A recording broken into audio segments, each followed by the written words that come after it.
Hi guys, so I want to try something new on this channel today. Not new as in concept, as in no one else ever done it, but I wanted to start making monthly film favourite videos. Obviously I'm not going to mention the ones that I have reviewed in the past month, so the ones I've seen at the cinema, because I feel like you've already heard my opinion on them in a lot more depth. However, it's more like films that I've either rewatched this month that I've really enjoyed rewatching, or films that I have not yet seen at the cinema and have watched for the first time this month on things like Netflix or DVD purchases on the TV or something like that. So it's going to be a real range of sort of different kind of films, but I like discussing films. I watch them constantly and I feel like I'd quite like to do a favourites video. So hey, if you like these kind of videos, you liked watching this, I'll keep it up. But I will do one for the month of September because I've been making a note the whole month about films I've just enjoyed watching on things.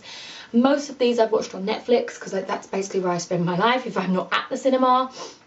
But yeah, I just thought I'd do, so I'll give like a brief synopsis of the film and just what I liked about it. So it's kind of like a small recommendation video also of other films that I have enjoyed that maybe you haven't seen before or you have seen before. If anyone sort of has seen them and has an opinion on them, let me know because I'd love to know. Or any films that you think are similar and want to recommend to me, or maybe even just films that you've really enjoyed watching. Thanks. Or maybe even just films you've enjoyed watching this month that you want to talk about in the comments, then that'd be great because it's always good to know about new films to watch, really, isn't it? Made a note of them on my phone, that's how organised I am. So the first film I'm going to mention from September is a film that I've never seen before but wanted to see a while ago. It was at the cinema and then kind of missed it, and that's Begin Again. So that's the film with Keira Knightley and Mark Ruffalo in, and basically the premise of the film is that Mark Ruffalo is kind of a washed up has-been music producer, and he happens to stumble into a sort of bar one night in New York where they're kind of doing a live lounge thing, and Keira Knightley is in there and she just happens to be playing one of her songs.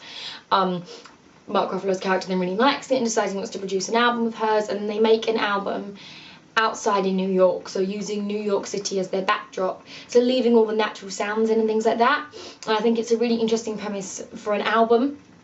The film itself hasn't really much got much else going for it. It's kind of quite a predictable film, but I absolutely loved it. I think it's one of my all-time favourite films. I can't really go on about how much I enjoyed this film. I just feel like I've been telling people I know to watch it a lot because it's really fantastic. It has a real sort of rough and independent feel to the film, which I really liked, and it also, I love the soundtrack for it because a lot of it's new and it does really feel like you're getting the sort of highlights of New York, which is a beautiful city as it is. At least that's what I can tell from things I've seen about it. I've never actually been, though I would like to go. But yeah, so basically Begin Again is probably my favourite film I've actually watched this month. I was a little bit obsessed with it. I remember when watching it and it just made me feel really, really happy. I was quite anxious at the time and trying to look for something to put on, and I put it on and it just completely was uplifting, and there wasn't too much substance that I really had to concentrate. But there was still enough to make it worth watching, kind of thing. So that's that film. The next film I watched, again I watched it for the first time on Netflix. I hadn't seen this one before, but again it was another film that I wanted to catch at the cinema and never got round to watching, and that was Hector and the Search for Happiness, which is the Simon Pegg film.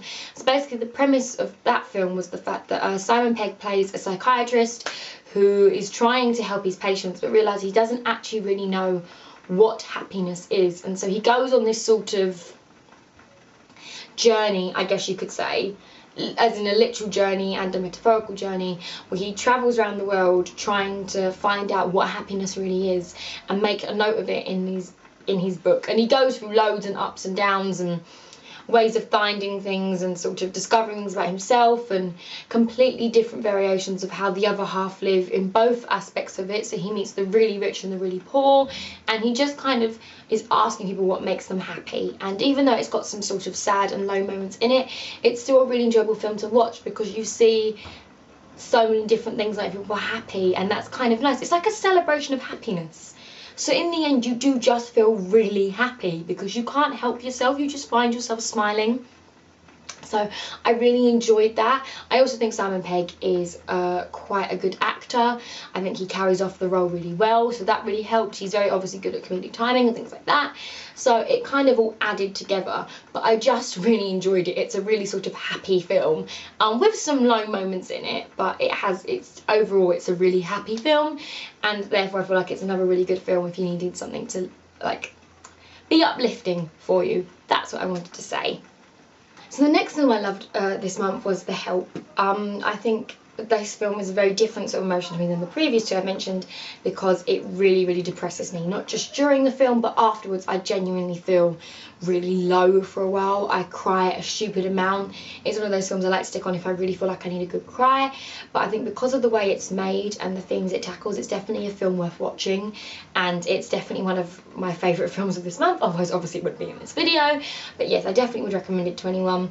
As the title kind of suggests, it's about the help, so the black women that were sort of running the household of white women in America and sort of the time of civil rights. So you have obviously a lot of racism, civil rights issues, that kind of situation around it, but you've also got the issue of these children who are getting really attached to the help and not really knowing any difference, and then their parents are forcing this prejudice upon them, and some of the women really are not fit to be parents, if I'm honest, and then some of the others are really, really lovely to their help, and it's kind of a real conflict, and then you're almost like, but they're still using them as help, so how lovely they're being. There's a lot of sort of mixed emotions the whole way through it, but it's just a really, really sad film and exceedingly moving, and I kind of would say anybody should watch it. If you're kind of okay to watch it then and there, don't watch it to make yourself feel happy. If you're not in the mood to feel really down, I wouldn't watch it because it's incredibly emotional. But it's a fantastic film, and I feel like it's kind of an important film for people to watch. I feel like people shouldn't avoid things just because they're sad, but then again, I understand there's a time and a place for watching things like that. And then my last film this month is Mary Poppins.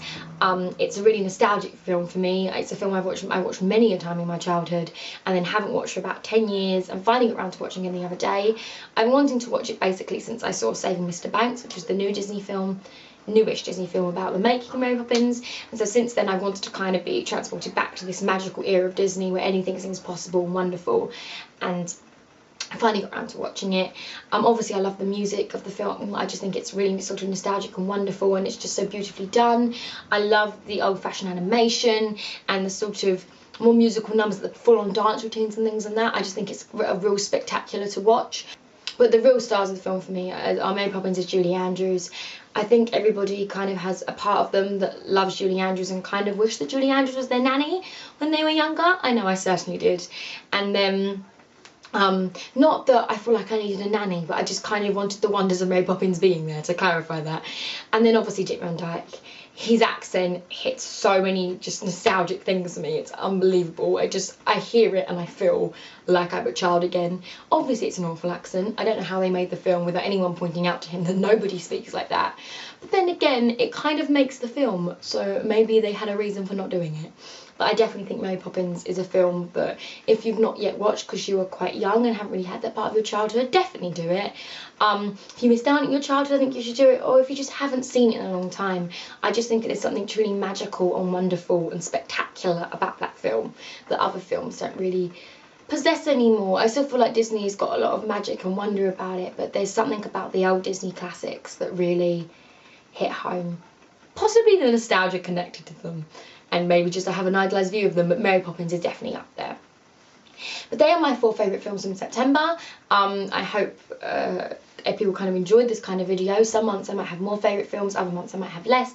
Some months I might have none, and therefore I might not make one of these. And if anyone has any suggestions of films they think I should watch, leave them in the comments, or just films they've liked revisiting this month or discovering this month, or just their favourite films in general. Just anything about films, leave in the comments below and I'll be very happy to read it. I hope everyone is well, and I will see you again soon.